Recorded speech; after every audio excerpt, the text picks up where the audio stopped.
And here is the Writer's Almanac for Thursday, May the 5th, 2022. It's the birthday of Kierkegaard, the philosopher Søren Kierkegaard, born in Copenhagen in 1813, born to a wealthy wool merchant who left the boy enough money so that he was financially independent for the rest of his life. He rarely left Copenhagen, Kierkegaard, but he enjoyed the theater. He took carriage rides out into the country.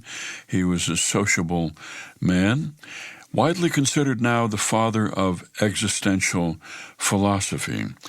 He gave us two concepts that are commonplace to us today. One is subjectivity, the idea that we all perceive the world differently.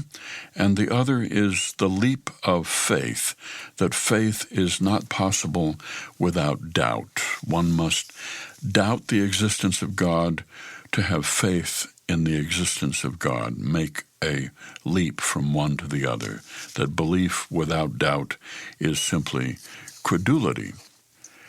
It was on this day in 1215 a group of angry English barons renounced their loyalty to King John, who was a dreadful ruler. He'd led disastrous military campaigns in France. He had increased taxes to pay for them.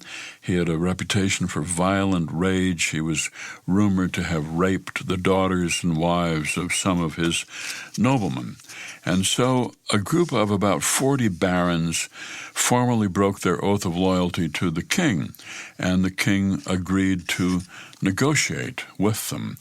And out of the negotiation came the Magna Carta, which made various arrangements for his relations to the noblemen, but most important to us included the famous clause, "No free man shall be seized or imprisoned or stripped of his rights or possessions or outlawed or exiled, nor will we proceed with force against him, except by the lawful judgment of his equals or by the law of the land." In other words, guaranteeing a trial by jury.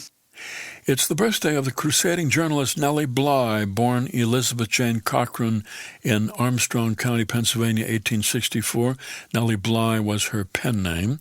She wrote exposés of working conditions in factories and sweatshops, sometimes working there undercover. She wrote in Pittsburgh and then at Joseph Pulitzer's New York World, where she posed as a mentally ill person. She convinced doctors that she was mentally ill and so was committed to the notorious Blackwell's Island Women's Lunatic Asylum and lived there for 10 days and wrote all about it. It's the birthday of the man who said, "No man is lonely while eating spaghetti." Christopher Morley, born Haverford, Pennsylvania, 1890. Prolific author, wrote 100 books, including novels like Parnassus on Wheels and Kitty Foyle, a sentimental bestseller in 1939 about an Irish-American office girl. Here's a poem for today by Lewis Simpson, entitled Frogs. The storm broke, and it rained, and water rose in the pool, and frogs hopped into the gutter with their skins of yellow and green, and just their eyes shining above the surface of the warm solution of slime. At night, when fireflies trace light lines between the trees and flowers, exhaling perfume, the frogs speak to each other in rhythm. The sound is monstrous, but their voices are filled with satisfaction. In the city, I pine for the country. In the country, I long for conversation, our happy croaking.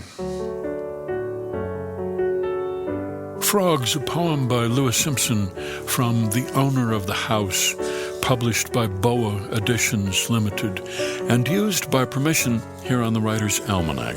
Be well, do good work, keep in touch.